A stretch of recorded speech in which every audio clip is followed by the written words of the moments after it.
احتضنت قاعة المحاضرات بكلية الحقوق بالمدية حفلا موسيقيا ساهرا في خضم برنامج تكريمي أقيم على شرف الموسيقار والمؤلف الكبير الراحل محبوب باتي صاحب روائع يا الورقة تستاهل الكية وراح الغالي راح وغيرها مما تغنى به كبار شيوخ الأغنية الشعبية في الجزائر.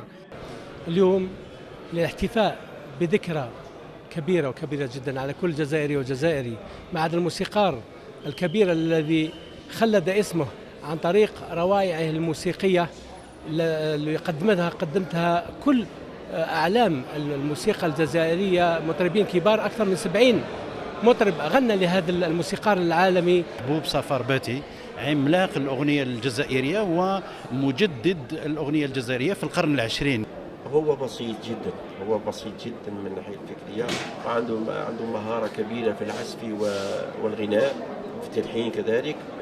الأوركسترا السيمفونية الوطنية سجلت حضورها بقوة في تكريم العملاق محبوب باتي بقيادة المايسترو أمين بن قويدر، وأطربت الحضور الذي تفاعل مع الوصلة الموسيقية المقدمة، وهو ما أضفى جوا خاصا على الحفل الذي لاقى للجميع بما فيهم عائلة المرحوم. الحفل كان ناجح بشهادة الجميع، أنا ما أقولكش بشهادة الجميع، كان نجح 100%. نلاحظوا العائلة تاع المرحوم كلهم جد مسرورين. يعني هذا التكريم سي لو بو كي بويس فير باسكو لازم حاجه قد لو غون مسيو كي لا ايتي وقد ما نقدروا نديروا له سو ني با اسي. التكريم يعني